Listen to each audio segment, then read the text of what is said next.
right, we're live, pal. So, What's up? Welcome to the Read Wrestling Podcast, where the Bills just dropped to third place in the division in the AFC East. And Rich is throwing his remote at the wall. absolutely, I'm about to edit the ticker right now. Are we Jets. live on YouTube right now? Yeah, we are. Fuck. I gotta take a piss. Start Ah! the Got show. oh man, I'm doing good. Yeah, nah. So right now, like you say, the Bills just lost a really horrible uh game right now to the fucking Minnesota Vikings, where that boy Justin Jefferson proved to be one of the top five receivers in the league. Um, it was a crazy, crazy game. The Bills were ahead 27-17, I think, at one point in time. The fucking Vikings stormed all the way back and won a great fucking nail biter at 33-30 in overtime. Now it Great, was great, great oh, show. oh my Great, man back. Okay. great, So great, great game. People are calling it the game of the year. my man, hold on. My man came back and said, hold up, let me get so let me Great game. as a Jets fan, right? Go ahead and give your Listen, man. I think that there were so many opportunities for the Bills to put this away. Yes. And there were so many opportunities for the Vikings to put it away. And they both fucking wanted to give up the game to somebody else for some reason. Josh Allen ruined the game for the Bills. All he had to do was hold on to the ball, fumbles it in the end zone. And then at the end, in overtime, driving down the field, heroic efforts because he is, oh my God, perennial Super Bowl contender Josh Allen, right?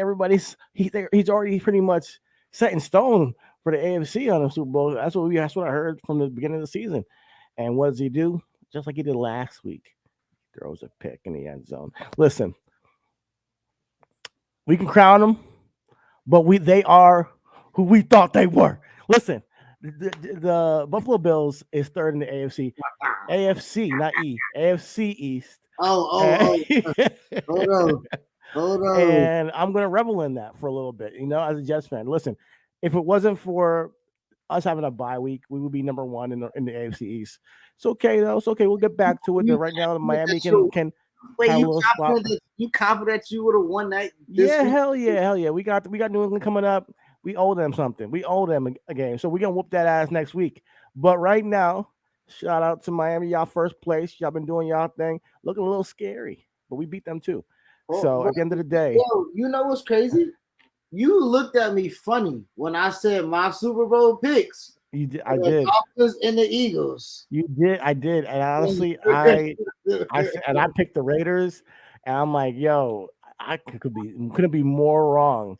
I was wow, yeah. So yeah, shout out to you. You were on the money. They are doing a lot better than I thought both of those teams would do. I thought the Eagles would make it far. I did not expect Miami to just have Tyreek unlock the entire offense, but I should have known. Anyways, that's our little NFL review. It's a good Sunday. I've got my own flag football game in a couple hours. But before we get into that, we're getting into the week that was in professional wrestling. And did you notice that Pat McAfee started using the week that was on his show? That he started calling his show the week that was? Fuck No. that nigga, Pat McAfee. Yeah, fuck. Hold on, let me change the ticker to fuck Pat McAfee. Fuck Pat McAfee. Listen, honestly, I love Pat McAfee. It's all fun and games. But honestly, I saw the week that was on his YouTube channel. I'm like, yo, come on, that's our shit. That's our gimmick. That's gimmick infringement. But anyways, you scroll down on our YouTube, you'll see the week that was. This is what we do. We come on here to tell you the week that was in professional wrestling. He does the week that was in football, I guess, and other current events like Elon Musk making you pay $8 to be hit up for a Twitter check, so everybody control you. But we here to talk about wrestling, and it's been a while, so I apologize for the delay. We are here. We're back in the flesh, and we got to start from where we left off, though, because last time we spoke, we were right before Crown Jewel. Right before Crown Jewel, we're supposed to come back and talk about it. Current events happened, weather happened, and we couldn't make it to the pod. But here we are. Let's take it from Crown We were Jewel actually to where supposed we are. to record after Crown Jewel. We were supposed to record that Saturday too. So that Saturday or Sunday that weekend. You know what I'm saying? Yeah. You know what I'm saying? After That's what I Crown said. Current events happened, weather happened, and now we're here. I believe that Crown Jewel was a great show. Can we all say that? Can we agree on that? Because we Jewel. gotta give our little taste on that. Yeah, Um, it was a good show. I think it was a great show. But the big takeaway from Crown Jewel. Well, before we actually do that, let me just say, as the RW Podcast One on Twitter, follow us over there at Twitter, RW Podcast One. Follow us on YouTube, obviously, if you're here. If you're on SoundCloud, YouTube, Reasonable Wrestling Podcast, and everywhere else is Reasonable Wrestling Podcast, Reasonable Wrestling on Instagram, TikTok, Facebook. And if you haven't liked it, like the podcast, subscribe for more takes. But the big takeaway from Crown Jewel is Logan freaking Paul. Let's start there. Logan freaking Paul stole the show. And as much as I hate to say it, the dude is a natural, man. The dude is a natural. That match with Roman Reigns arguably could be like Roman Reigns' best match this year. And that's crazy to say that an influencer had to pull that out of him. Because he's been on such a dominant run that every time he gets in those rings, in the ring, you feel like it's already a foregone conclusion, like what's going to happen here. Now, his last, feud with Drew McIntyre, they had some good matches as well. I'm not trying to, knock on anybody else that he performed with. I love what he did with Rey Mysterio at the Hell in a Cell. I love, there's a lot of different matches that he's had where he's defended the championship, but it just felt like this was a match that everybody's going to take away and remember going forward. As far as being a memorable match that people are like, yo, I got to go back and watch it. Or remember when Logan Paul, faced Roman Reigns and crazy shit that happened in that match. Shout out to Logan Paul, man. Like, the dude is a natural. I see him as a future champion, like low key. I'm not saying he's gonna be world champion, but I think that he's a guy that if they put like a United States championship belt on him or a kind of championship belt on him, I wouldn't be mad at it. I would be like, all right, let's see see what he can do with this, because he's that good in the ring. He's that good. He studied the craft. He put the time in. Clearly Shawn Michaels has been working with him very closely, because that kip up was perfectly timed. I can't go through every single spot, but there are multiple spots in that match that showed that Logan Paul has what it takes to be a professional wrestler. And I was very, very impressed. Even though we knew what the finish was going to be, the match was very, very entertaining. But yeah, I'm going to let you speak on what you thought. Well, I will, before I speak, I give my thoughts on Crown Jewel, I'm not going to speak too much on Crown Jewel, because the week that followed Crown Jewel is fantastic. I'm going to MC right quick and introduce our day one, our special guest, our third man, if you will, for the day. Brother Richard Peoples is coming on. How you doing, my man? What's up? What's up, cousin Rich? What's up? You can't hear? Hold on. Let me make sure. Let me make sure you got your audio right. Let me move you from the joint. Yo, cousin Rich about to hop on the show one time now. Gotta make sure my man audio good. You know what I'm saying? Make sure my man is on point, on target with it. Oh no. All right. Yo, cuz. Can you hear us? Can you hear us? You can't hear us? Can't hear. Okay. All right. Is it on our side? Nah, I can't hear you. Speak. Let me hear you say something, cuz. Oh shit, he can't hear us. Exactly. That's funny. funny. Okay. All right. Now, with that being said, crown jewel for me, Logan Paul. I just want to say he did phenomenal. He did way better than what I expected. And the match that you said you feel like it brought the best out of Roman. I was just gonna say it just showed how great Roman was. You know what I'm saying? Roman brought that out of fucking Logan Paul. You know what I'm saying? Um, um, when I look at that match and I see the emotions, right? And the ability to fucking send niggas on a ride, pause, emotionally. Um, the only way that you do that is if it's convincing on the person, right? Roman has to take those hits, right? He doesn't oversell too much. He doesn't necessarily do all of the ancillary things that you think when it comes to putting on a performance to make a celebrity go over. But Logan honestly just has a knack. The timing was really good. Again, that goes to Roman. You know what I'm saying? Like the spots was really well. And I think it was just really well done, man. It was well done. It was well Yeah. done. All right, cuz I think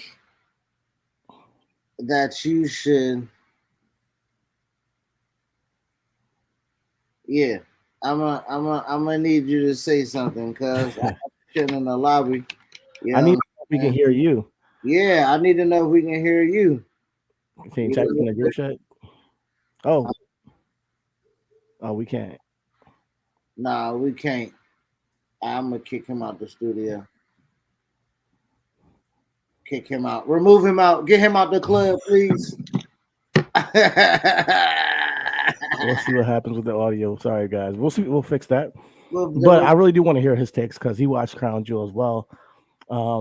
But I think Roman's a professional. Like I'm not taking nothing from Roman in that match when I say what I say about Logan Paul. But what I more than anything, I believe that Logan Paul was able to elevate the match to a certain level that I didn't expect. You know, this I'm talking about like, yeah, you can have him and Drew, have two big men have a great brawl and they have great chemistry. But this was a different type of sleekness, smoothness, or like flow with the match that I was like I haven't seen with Roman for a minute. And I think that a lot of that has to do with Logan Paul and his natural ability taking over and him being able to move a certain way. He fits the part, man. Looks the part. And I think also they helped him out with the interference, the spots they chose to do, uh, the entire, Jake Paul showing up, like, the Usos coming down, beating up his podcast friends. Like, I liked everything about it. Like, it reminded me of like a old '90s match where like there's run-ins and all that shit. And I enjoyed it. Like, I really did more than I thought I would. But I just want to give him his props and just do because we didn't get a chance to. Um, Also on Crown Jewel, Bianca retaining the last woman standing match. There are mixed reviews on that match. I enjoyed it. Karrion Kross and Drew had a pretty damn good cage match, in my opinion. Man, I didn't hear about the mixed reviews of B&B, but you know what I'm saying? Yeah, some people were saying they weren't feeling it. I'm like, I thought that was a good match. Shout out to my echo chamber.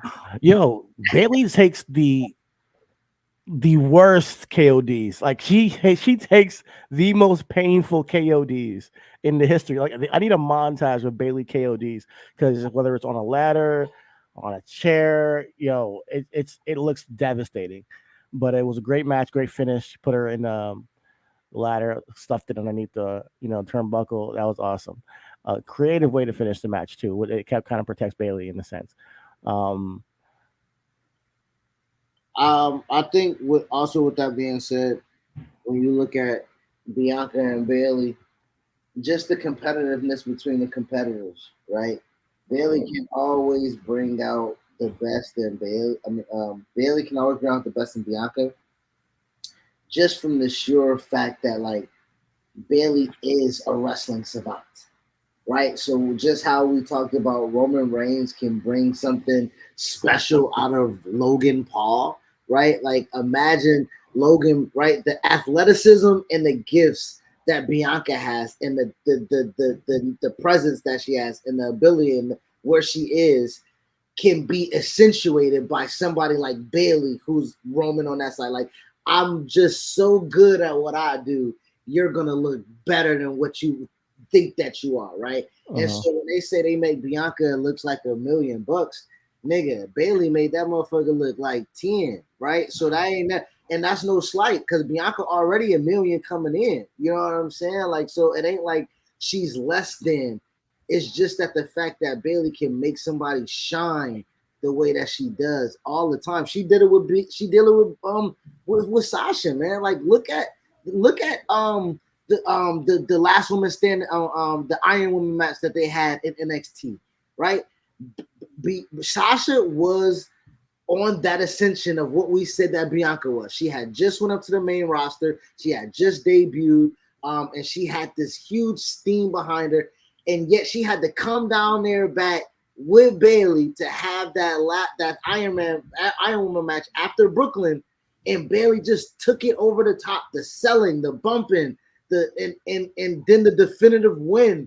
Right? People think that Sasha did a lot to help Bailey there, but no, man, like Bailey's really fucking. I can't and I watched those match back, and I can't say one of them is not without the other. I can't Bailey is not Bailey without Sasha, and Sasha is not Sasha without Bailey.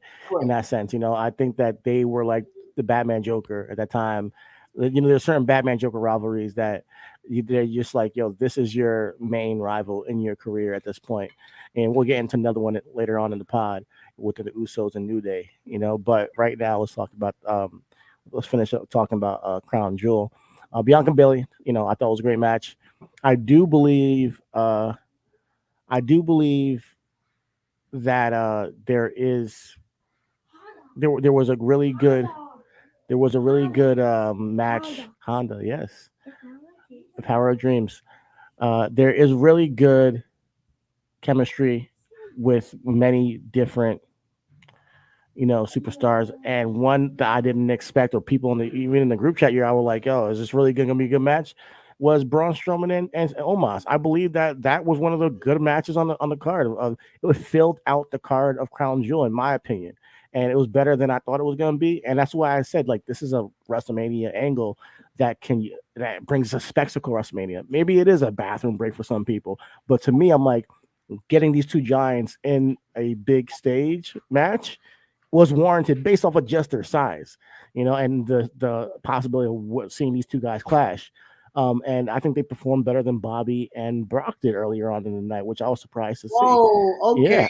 Hold on. Let's go on. Let's talk about it. Let me bring Rich in on this one, brother. Now hold on. Right. Okay. Wait one motherfucking minute. What? I thought that Omos and Braun Strowman. I promise you, I was with you all the way until the very end. Like I enjoyed. I didn't enjoy the match of Strowman and Omos. I enjoyed the storytelling. So me as a wrestling fan, I enjoyed the totality of it all. It's like the match itself was okay, but the storytelling was another thing, because you got two giants.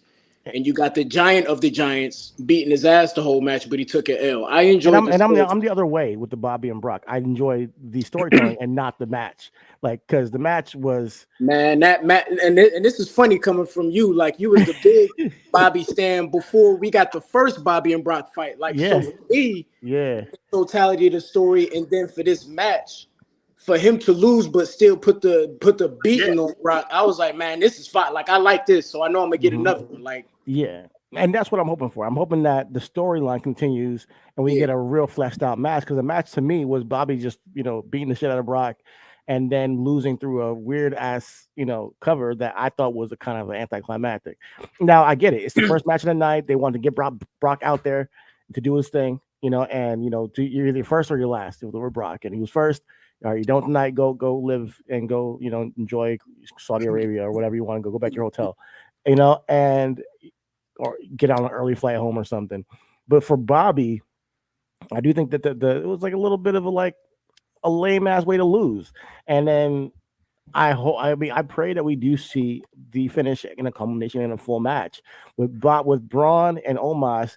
It was like two Goliaths going at each other, and Omos got the upper hand, and then Braun just picked him up, hit him with a slam, and finally, and escaped with the victory, a definitive victory, which I thought was a great feat. Him picking up Omos like that, like kind of just scooping him up. Also, Omos did not get pushed around. Omos was pushing around Braun, which we've not seen somebody push around Braun like that ever. So, I mean, comparing the two matches, I mean, everybody has their takes.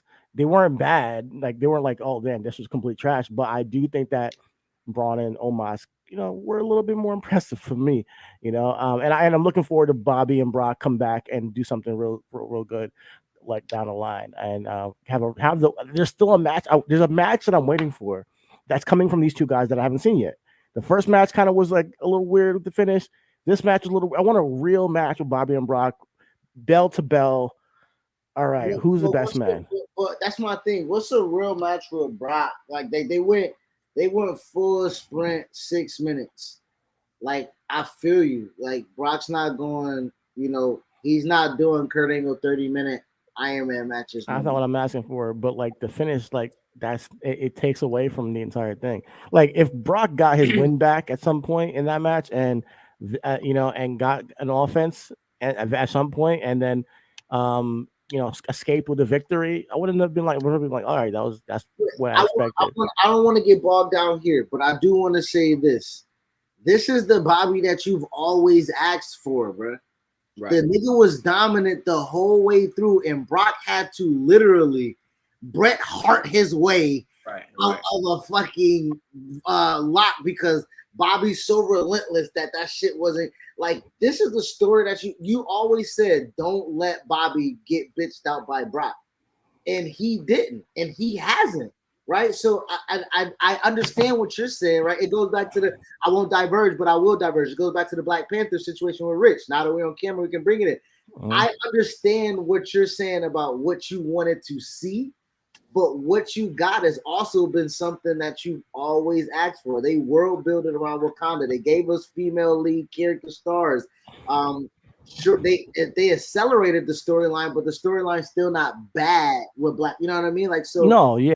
I know, and that's the thing. They accelerated the storyline. I'm waiting to see the culmination, But this match was not one of the better matches of the night, in my opinion. It was on the lower half of the matches I saw throughout the night with Crown Jewel. Not that it was a bad match, like I'm not killing it, but at the end of the day, I did enjoy Omos and Braun better. And if somebody else has a different opinion, I feel them, No, I enjoyed it as well. I mean, the definitive, like, it was better than Bobby and Brock. Just like, oh wow, and you just like, no, they are like, the match itself wasn't that hot. It wasn't that good. It was like just a couple spots, and then he got him in a hurt lock, and yeah, I think that Brock, the special thing about that, Brock sold for Bobby, like, legitimately, and I was like, okay, that's cool, but the match itself wasn't like.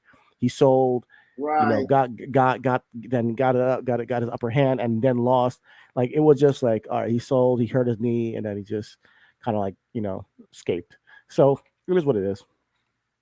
So with that being said, fast forward, we go to Monday, right after Crown Jewel, because we cover the other matches.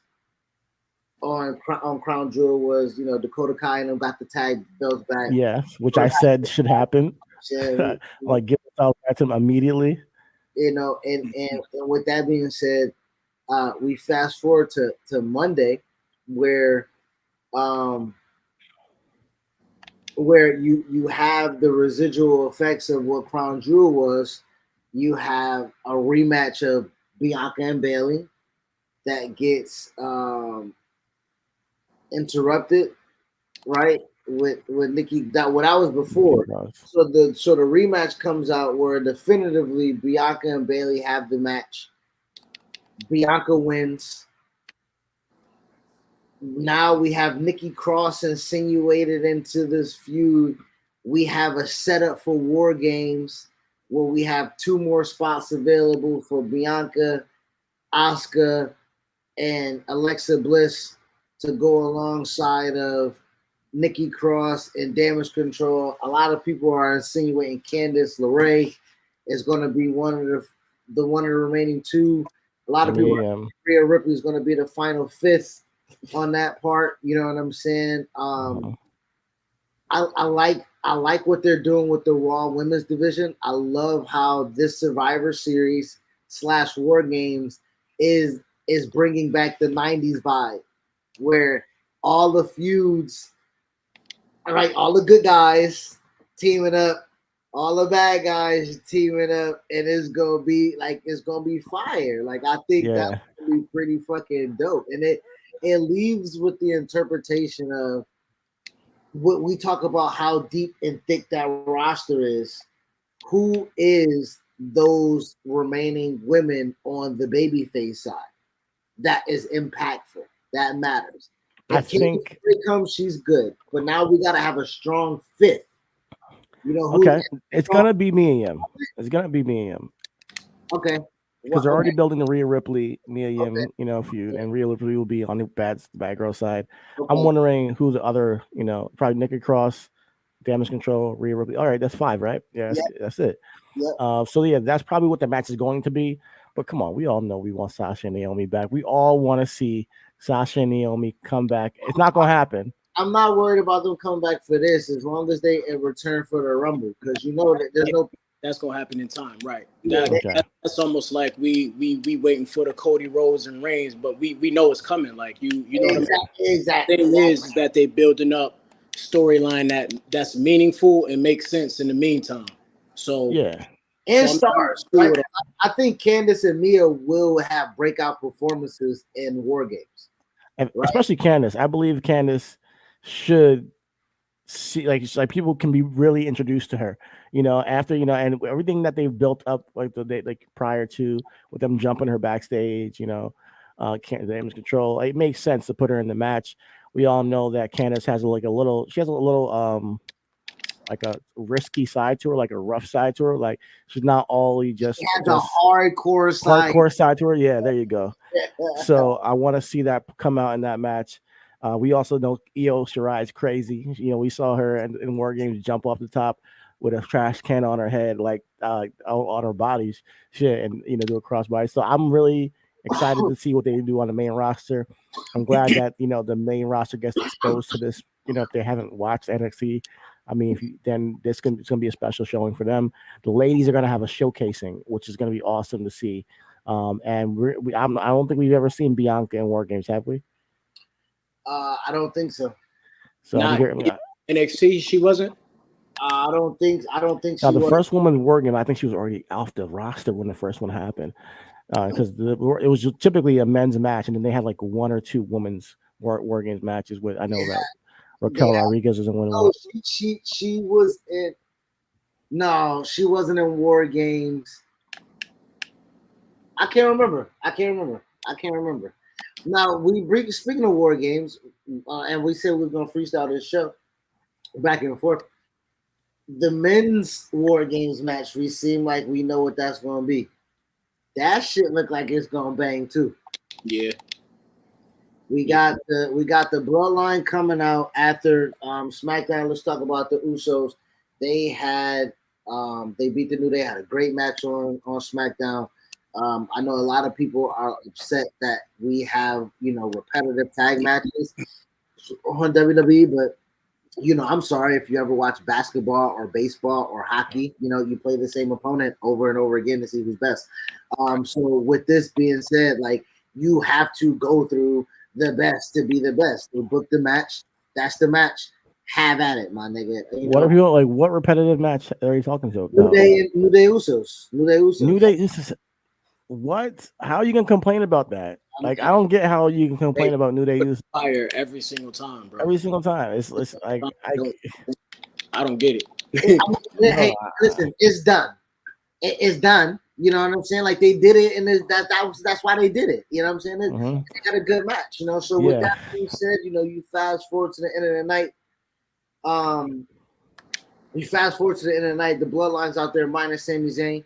So that means it's just a strict bloodline. It's Usos, Solo, Roman, and you got because you can't say the other way around. You know, shout out to Paul Heyman. And then you got the Brawling Brutes come and interrupt. Sheamus makes his return after getting married from the injury. And then Drew McIntyre comes in at the end because that's, the lads. Now, do you make it 4-on-4 with the men, or do you make it 5-on-5 with Sammy coming back with the bloodline? Now, who's the fifth on the lads? And that's the thing to find out who that would be. Oh, definitely. Listen, I mean, he's not on SmackDown right now, but I would love to see KO be pulled in as a replacement. We need somebody, and because him and Sammy got their history. He's trying to see that lure him away from the bloodline. All right, if you're not gonna get away from them, I'm gonna fight you. And I want to see KO in War Games. KO's been off the screen for weeks. Let's see him. Let's see him. That will be yeah. But that's just me, my fantasy booking.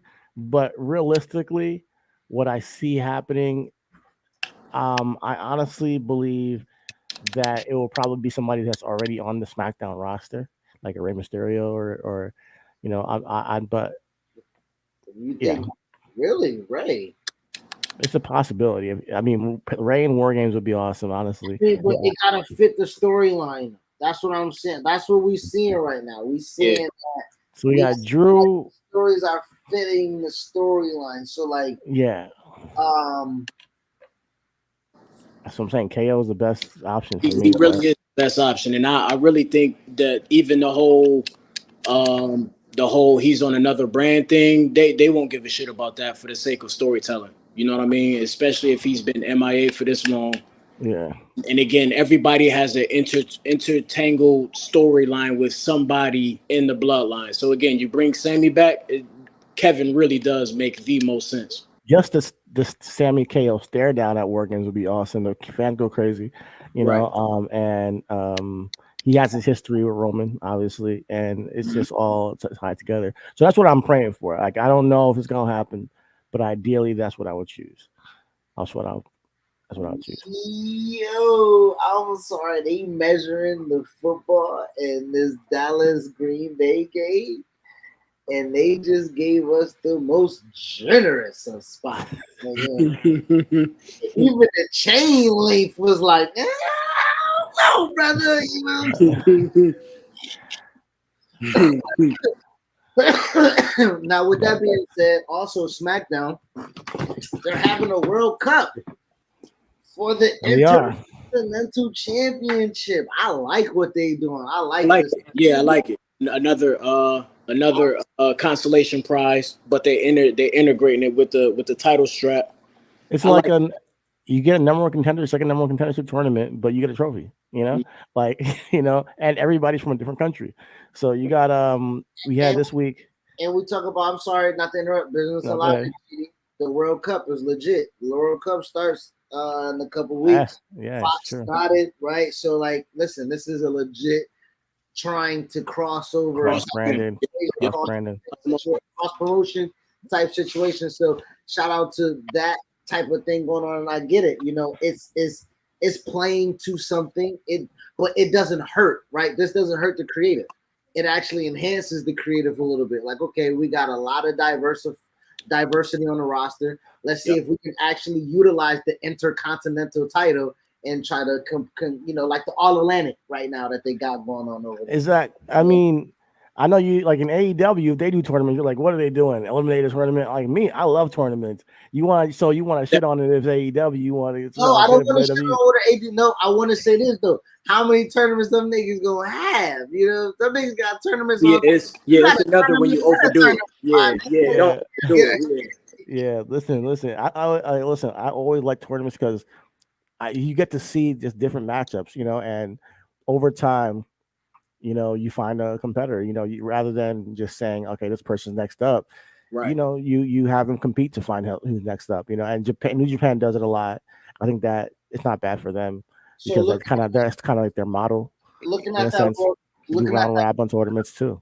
Looking at that World Cup roster, what do you? Let me look at it real quick. World Cup. I should have got some images.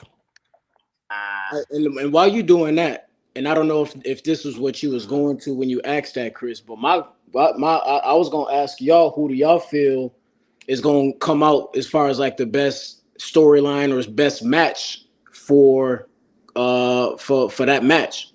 And I'm already just, even though we just had two Goliaths, man, I would honestly love to see him going against Braun, like a whole nother, I was just about to say that. can take these hits, like, you know what I mean? Like, that's who I would take out of match- everybody. Santos just beat Shinsuke. Mhm. We got Sammy and Pete Dunne next week. I'm not. And then we have Ricochet, and I think Jinder, and then we have Mustafa and Braun. No. You said who against Jinder Mahal? Jinder Mahal just lost to he just lost to Braun. Yep, he just okay. lost. Jinder and Braun. Okay, excuse me. So Mustafa and Ricochet. Yeah, Mustafa and Ricochet is next. That'll be we lost to Santos Escobar, and we got Sammy versus Butch as the next. You know what I'm saying? So that Ricochet match gonna be a good one. Him and Mustafa should be a good fight. Yeah, I want to check that out. That's gonna be awesome. But yeah, you talking about Gunther, and mind you, think about this. Mustafa, I told you, there's no brand split. Mustafa is a raw guy, right? He was just feuding with Seth for the United States Championship, but he's in this now World Cup tournament. So there's no excuse for them not to bring KO. He's representing the country, brother. So that's an excuse.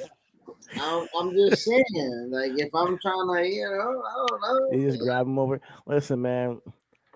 KO, man, he came in as a War Games for NXT, like a random entrant. If you can bring him to NXT for War Games, you can bring him to SmackDown for War Games. I'm just saying. That's him. He helped out his homies all down there. They brought him in as a special entrant. So he had no connection to that shit. No connection to the storyline at all. But yeah, I'm rooting for Braun Strowman, especially coming off the Omos victory. It's crazy that you say that, because the story that they're presenting is Ricochet and Gunther, right? Where Ricochet is another David Goliath. Yeah, which I think can work because man, him and Ray slapped. Gunther's gonna do a lot of things that Rock wasn't able to do with Ricochet. You know what I'm saying? Like, I think we talk about selling and shit like that. Like, I think Gunther's gonna give a lot more to Ricochet. You know what I'm saying? So didn't he get the title off of him? Or? Yes, if I'm not yes, if I'm not mistaken. Yeah. I forgot all about that. Just that quick. So exactly, because Ricochet's forgettable, unfortunately. No, let's not say that, dog. He just had forgettable feuds because he's very memorable.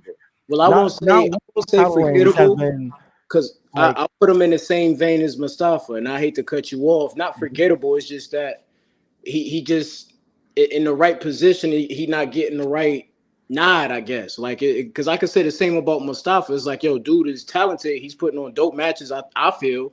But it's like, when are y'all gonna give him the green light? Like, it's looked like they've almost given him the green light like 8 times already. It's like, damn, he got his ass beat by Zolf again. It's like, yo, give Mustafa the green light. It's the same with Ricochet.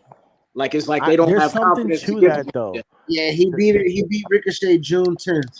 Yes, and you're gonna go back to the Ricochet the Gunther feud after all this? Nah, like Gunther is on a different level at this point. And I think Gunther and Braun is next up. Ricochet really needs to be repackaged to me. I'm going to be honest with you. Ricochet, and I was a huge I'm still a Ricochet fan, yo. Like, I believe that he could have competed for a world championship, but I do believe Ricochet will be better as a heel. And I do think, I think he'd be better as a heel at this point. And I think he can talk, like I said, talk your shit and run away, do some flip and get away. Let's do an impromptu Brooklyn Black real quick. Do you think a double turn between him and an up and coming Carmelo Hayes works? Where Carmelo turns by himself, but do Carmelo come up Dolo? Because if Carmelo come up with Trick, you can't do it. But if Melo come up Dolo, and he fused with Ricochet. So I like Melo. Do you think a double turn can happen where Melo can be babyface and Rico can be heel? I like Melo a lot, but I want Melo on Mondays, and I want him with MVP.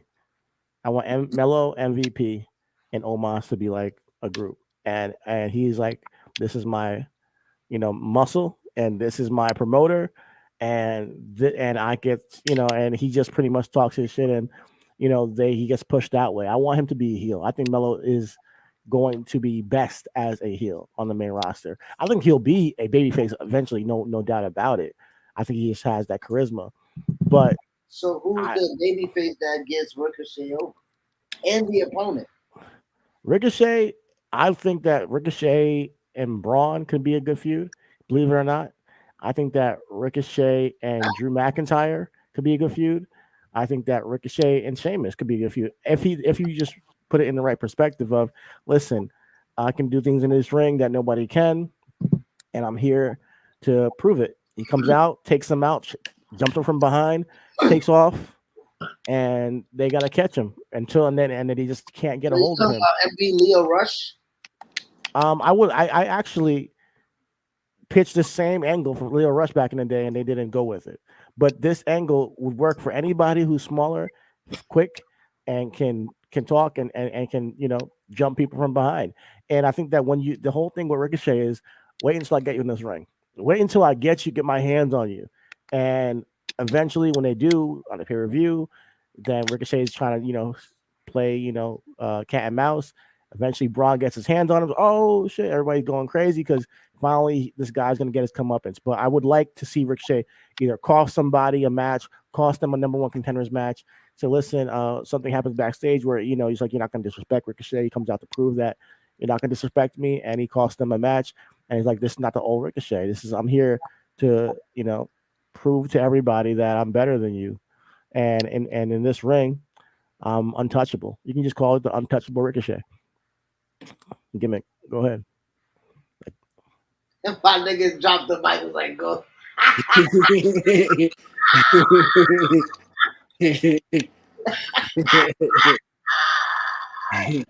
My niggas said, yeah, go ahead. I mean, I hear you. I hear what you're saying as far as like either that or he needs to leave.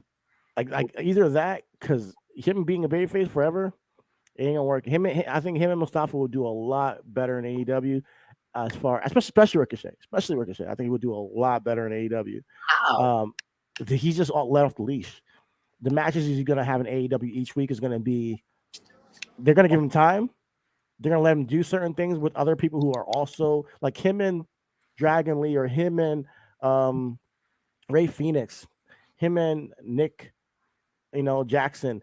These guys can put on these certain type of matches that some may not like because of the spot driven, but will leave people in awe. And him and Will Ospreay, if Will Ospreay comes back overseas. So I do believe that his style would fit in AEW given the opportunity. And I think that he will get over there too. He's not over in WWE. And that's the thing. It's been years, and they have not figured out a way to get Ricochet over, which is nuts to me. Yeah. I mean, I'm hearing what you're saying, but he's had a U.S. title reign. He has an Intercontinental title reign, and I mean, nothing works. I mean, yeah, this is also a new offensive coordinator, a new head coach, a new GM. Like, I hear you. You can utilize your weapons a little bit better when you got a new. So I'm listening to you and I'm hearing it, but I do think that just putting him in comfortability right now with Gunther backstage, right? Him saying that he would love to have a great performance with Mustafa. He knows that they did have great matches. They were on Raw together having great matches. So this will highlight them again. And honestly, Gunther saying like, listen, I hope you win. So I can beat the shit out you again, my nigga. That little piece right there just add a little bit of like, damn, is Ricochet the one that's gonna win? You know what I'm saying? Or is when he loses, is Imperial gonna be the reason why he loses? Like, does that build a feud, right? So I think how about this? Because when he loses, will Imperium be the reason why he loses? Imperium, I love that tag team. Right now, they're not going to be in a tag team feud with the Usos because they're both heel teams and they need to build it. What if Ricochet, Mustafa Ali, form a tag team, go at Imperium? Down the line, they also have the Viking Raiders as a potential feud, Hit Row and Legato as well. and think- really round out that tag team division of I SmackDown. think Mustafa and Ricochet will be a great tag team together. Yeah, I'm not against that. I think that would be a great like airborne situation type where you got a great Kofi Kingston who just is kind of floundering in a division where, again, Kofi was Intercontinental, United States champion, but again, he's going up against mid-level guys like Randy and fucking. but we liked that shit when Kofi did it because he was believable in those angles. I need Ricochet to have that Randy angle, whereas him and some top star, whether it be a Drew McIntyre, and like him actually compete. We've yet to see that. And I think we will. I think also the people that he's been feuding with too have also been in a situation where they have to shine, right? So in a situation like this, where you can put two people that have to shine and they can shine together with one coming up on top, that usually does not work well for the person that's not going over. And what happened with him and Brock? That happened with him and Drew, right? Like him and Drew. That's been happening with him in all his recent matches, like literally all of them. Everybody else is that bigger star, and Rico, is there to get that shine or get that rub, but again, he's not there highlighted. Right. I think like you're talking about a feud right now. I do feel like a great babyface feud. It was just like that. It took one chop, and everybody like, oh, poor Ray. Right, nigga, it's gonna take one time them niggas snatch Ricochet chain, and that nigga say, my grandmama bought me that chain, nigga, and we gonna love that nigga. We gonna get behind that nigga. You know what I'm saying? Like, you know what heel I think will put him over nice, man. Online Twitter was like, yo, fuck your nigga, I'm telling you right now, if Gunther walk up to this nigga and snatch that nigga chain and chop that nigga face off, nigga, everybody going. I think they're gonna. I don't think people are gonna care. I'll be honest with you. But hey, maybe I'm wrong. I mean, considering that and saying like, he can jump people from behind. I mean, we got two tropes that happens all the time. It just matters with execution, right? No, I feel you. It does matter with execution.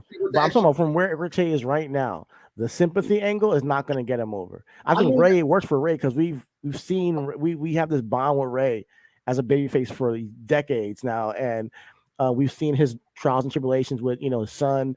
With Eddie Guerrero, with all he's done to get the championship and lose it, he's over. He's been over his whole career. Hard to switch.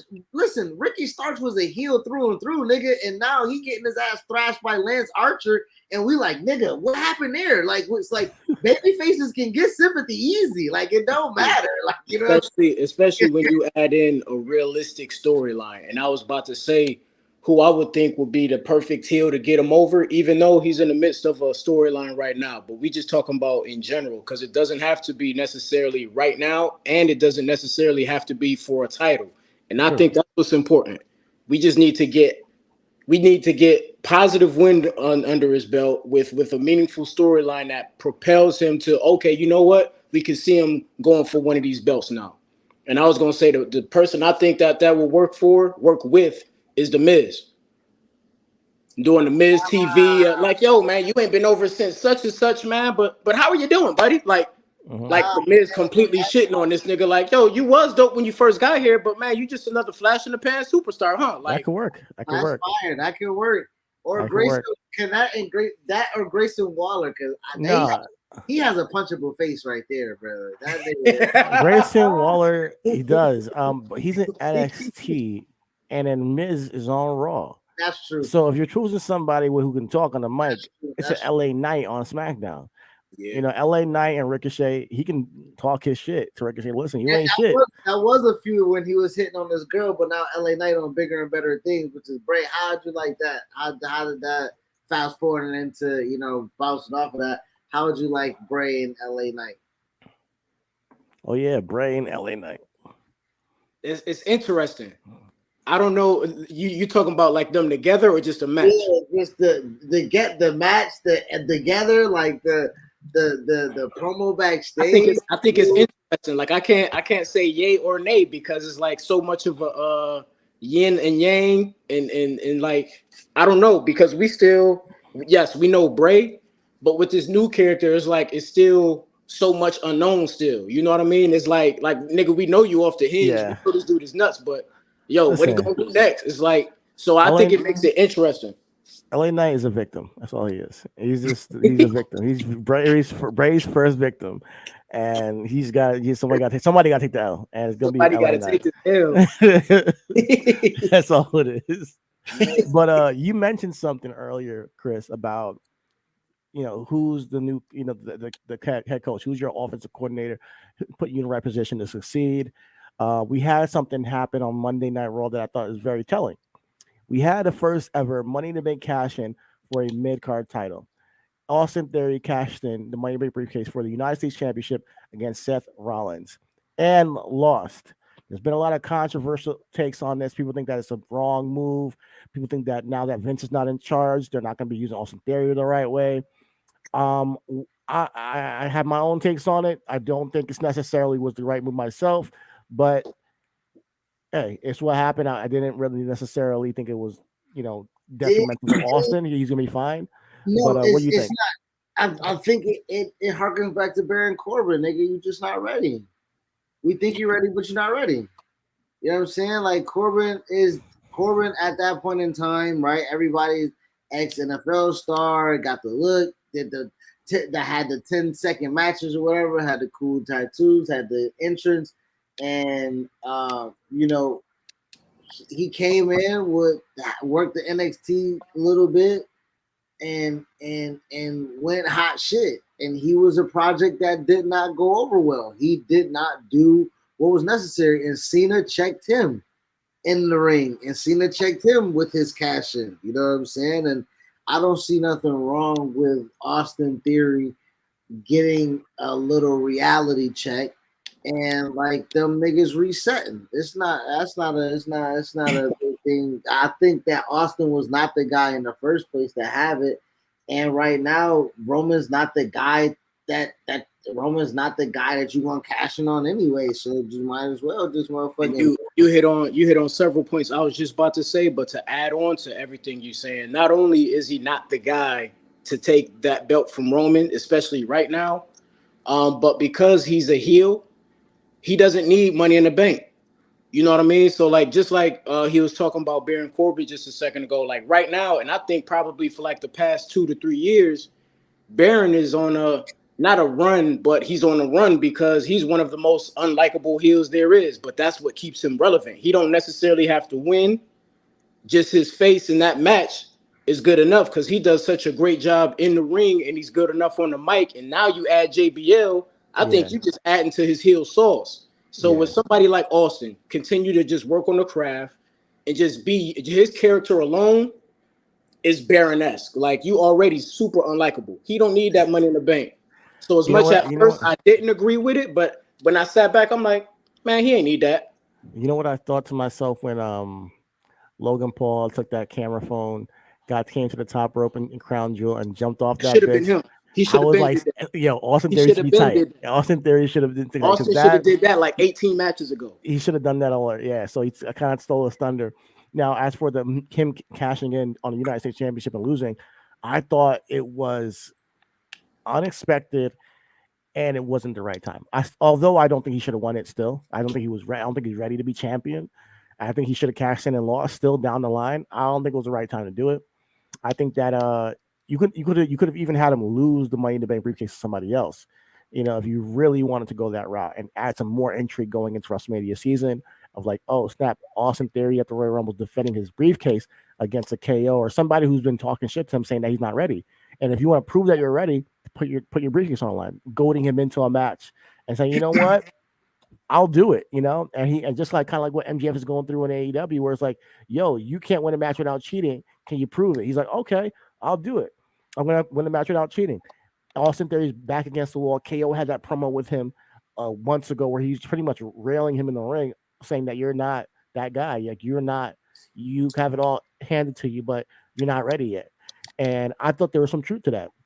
However, what could have been interesting is if he then lost it to somebody, and then that person he could have lost to Riddle, and Riddle could be like, hey Roman, remember me? I have now a cash-in token because you said I can't get a title match.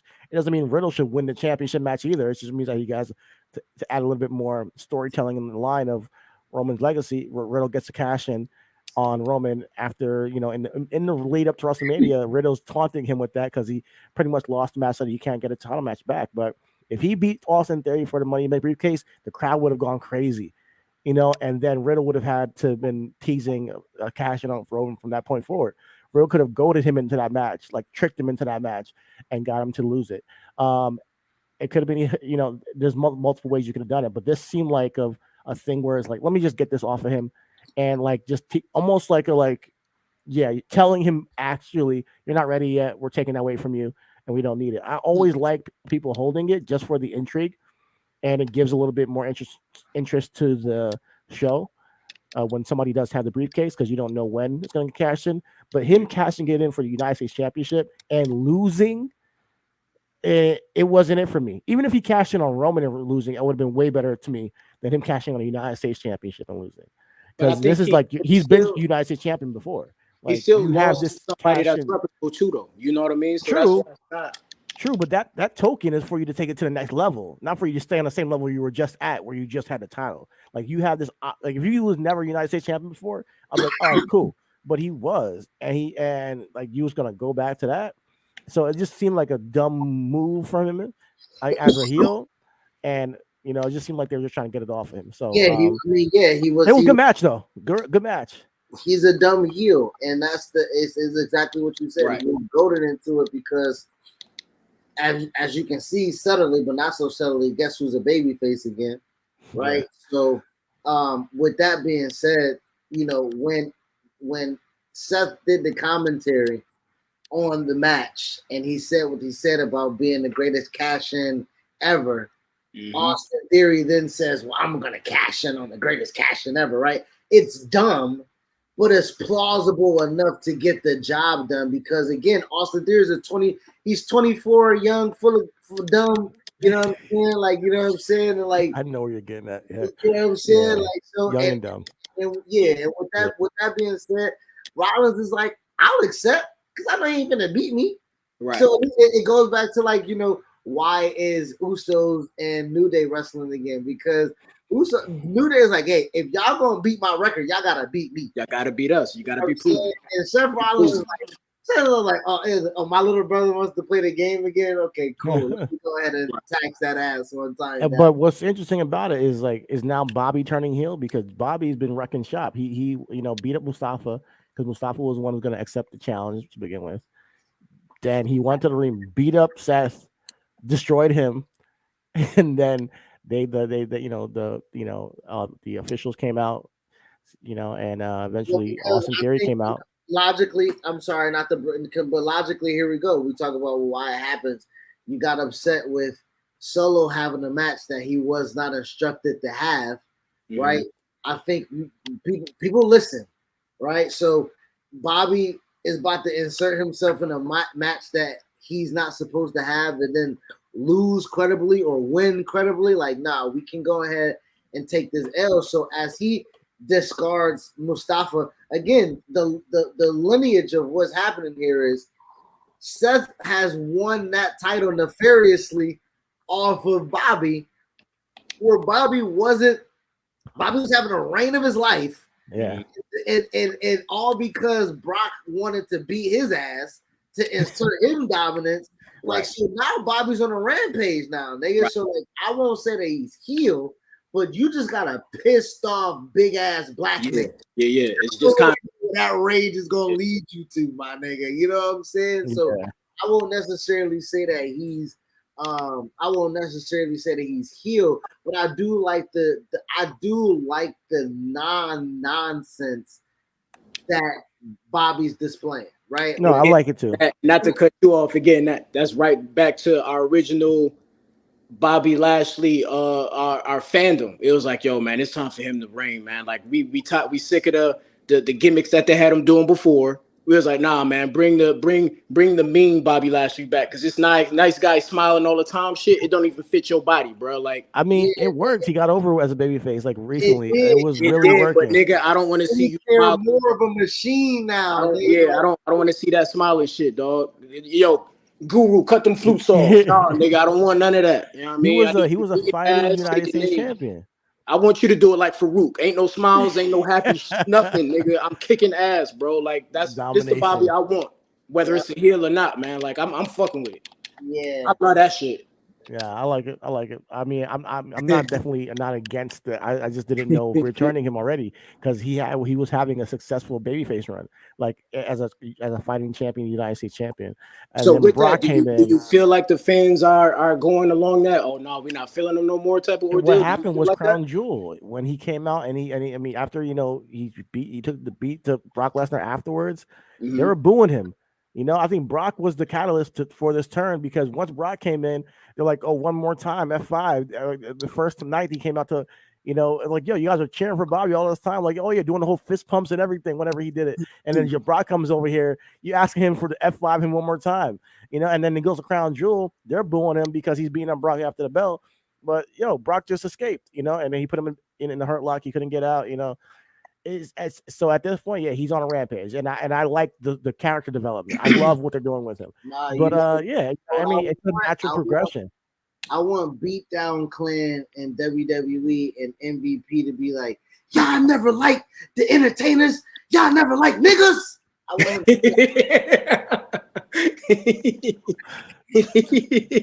y'all never like niggas. Word. We definitely need a new age, new domination. We need a new age version of that. We need that. I think my nigga MVP to be like, y'all never liked niggas. I need that shit, you know what I'm saying?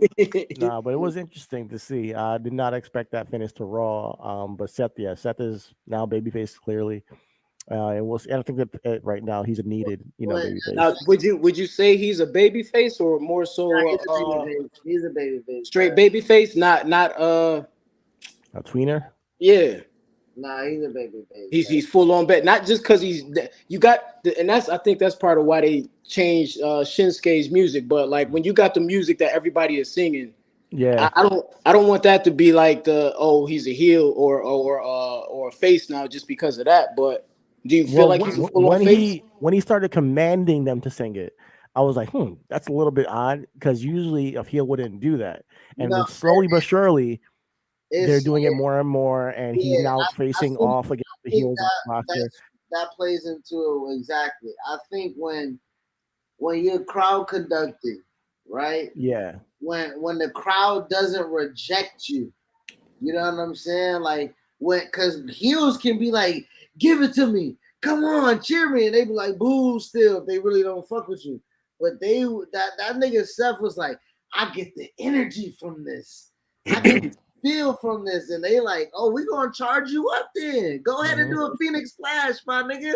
I like this Seth because like he's a baby face, but he's still that's cocky. That's why I feel like he's a tweener because they getting the cheers, but he's still doing heel Seth. It's just like, no, y'all fucking with me, but hey, when I come out, my nigga, do my shit. You know what I mean? So I don't necessarily think I'm not saying I'm not, and then that's what I'm saying. Like that's why I was about to pivot to AEW because, like, I don't think MJF is a heel. I mean, a babyface either, or a tweener for that matter. I won't even say a tween. I mean, I guess a tweener because niggas is fucking with him, but they know at the core of what he is scumbag. He's not a babyface yet. I mean, we'll see. Well, Seth is not a scumbag at nature, though. You know what I'm saying? Like, so that's why I'm ultimately like majority of Seth's run that we know him as. Yeah, he has the authority and he has the Messiah. But shit, we got Monday Night Rollins, we got the Shield, like we got him with Dean, like we got Intercontinental stuff, like we got a lot of babyface Seth for him to like. We like, okay, he's garnered that type of quote unquote relationship with the fans. This MJF shit is just like pure straight storytelling. Like this nigga flipping niggas with the ink of the pen, nigga. Yo, he's doing great.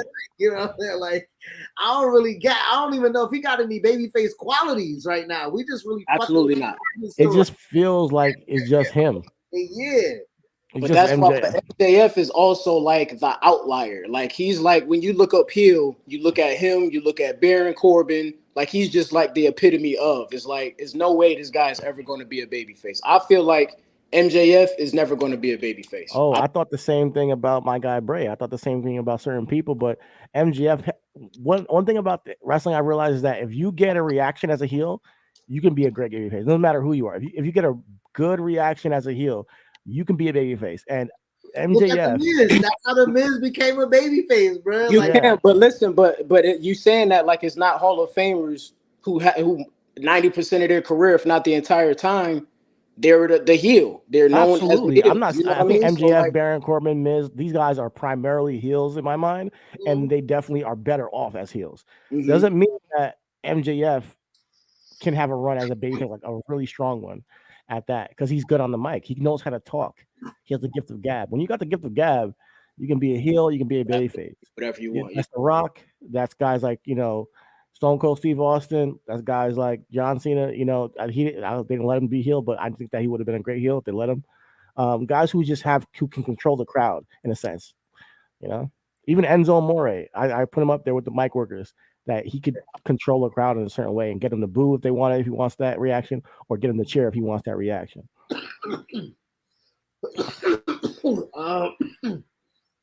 Excuse me. Now, I know Rich doesn't really watch AEW a lot, and I know that you didn't watch Rampage, so we won't stick on AEW too much. That's why I got it at the last part of the show.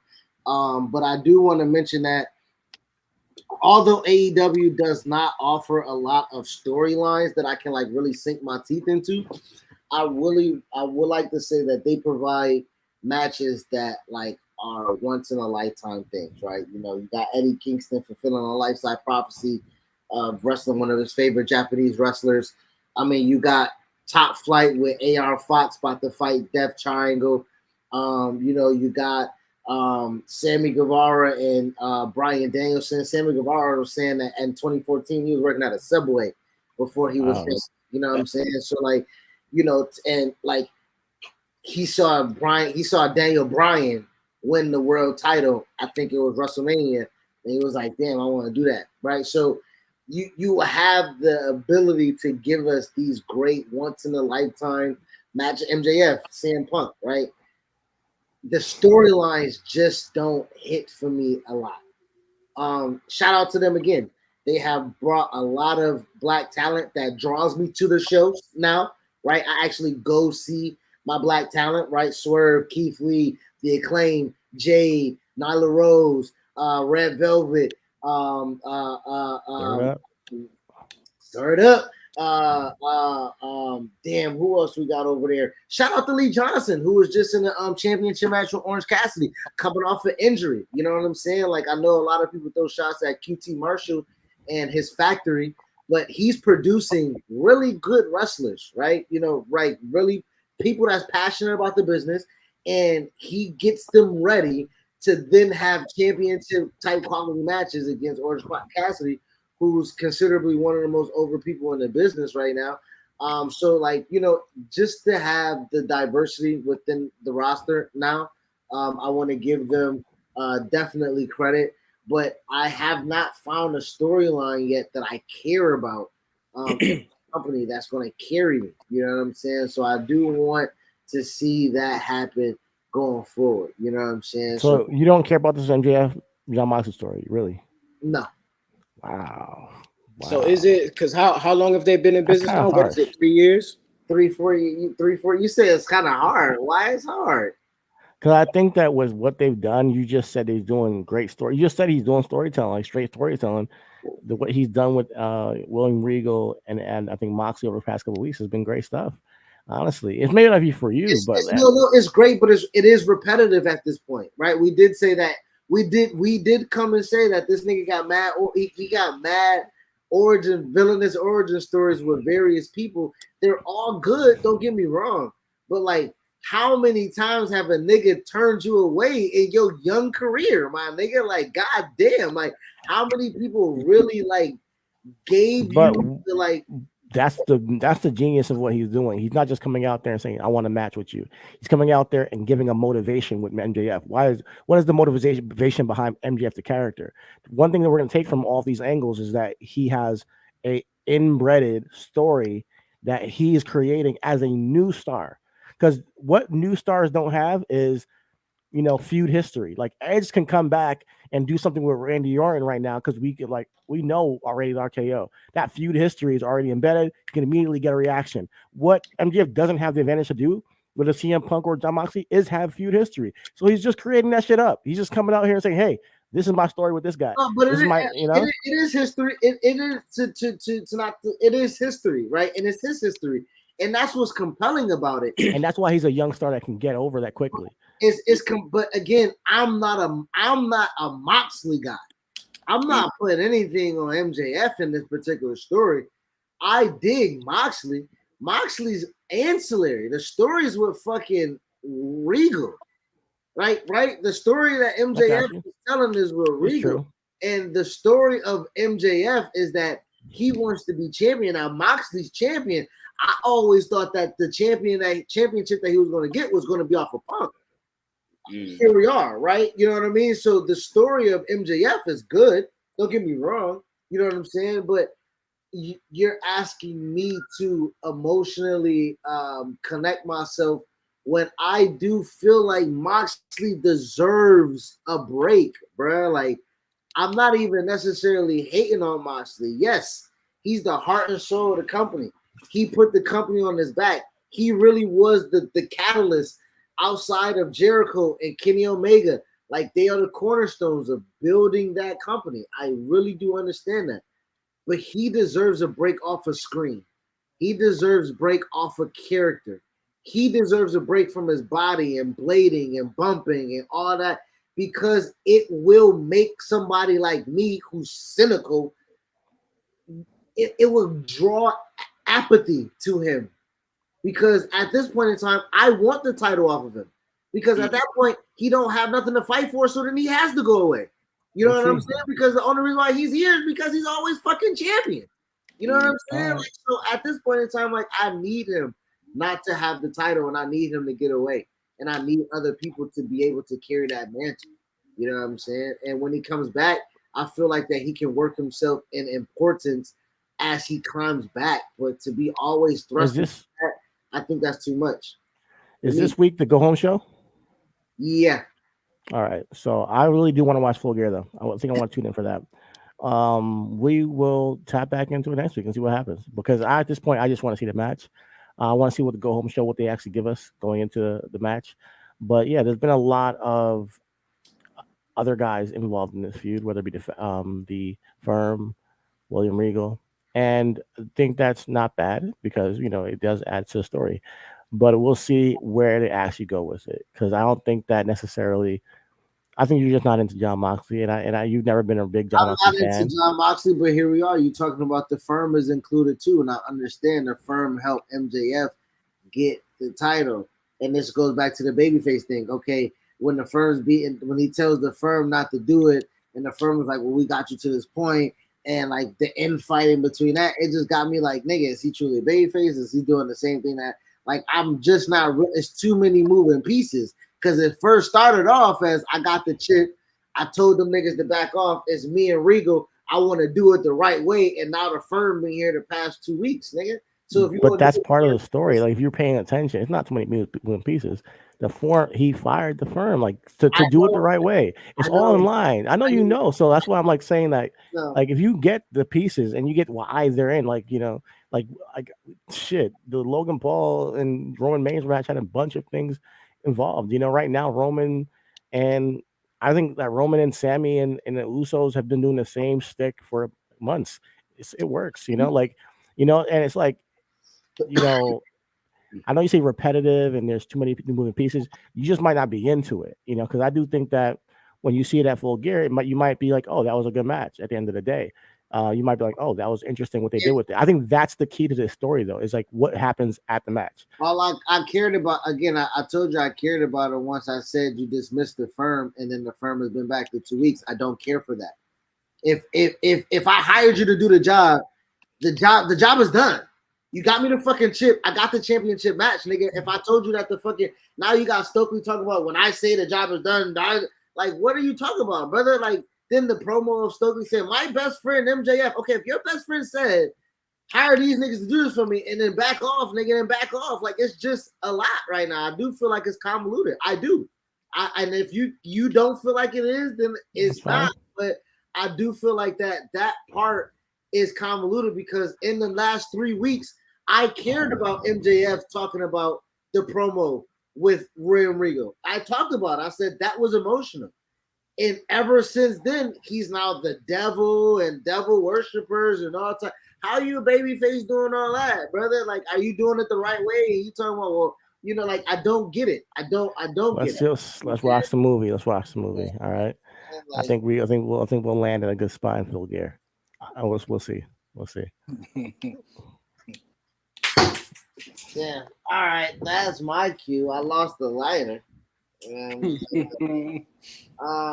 Outside of that, Saraya and Britt Baker had a great promo in AEW. Say that. Saraya, man. I mean, Paige, great promo. Britt, great promo. She's coming back from her injury. She's clear to wrestle. She's clear to wrestle, but you cannot do moves from behind.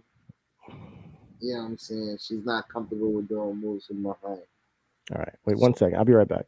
You know what I'm saying? So with that being said, I think that you know, when Saraya says she don't want to do moves from behind, I think that is necessary for her to feel comfortable to come back. And I think that, you know, I think her having her first match with Britt Baker, that matters. I think it's gonna be good. The Acclaim and them had a great match with the Acclaim, and FTR had a great 8-man match with Swerve, Keith Lee, and the Ass Boys. You know what I'm saying? Outside of that, man, I think that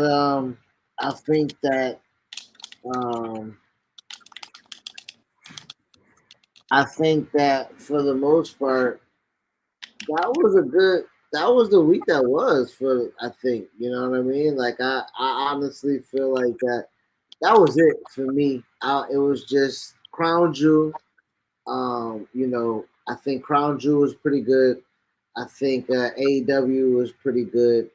And I can't wait for Full Gear.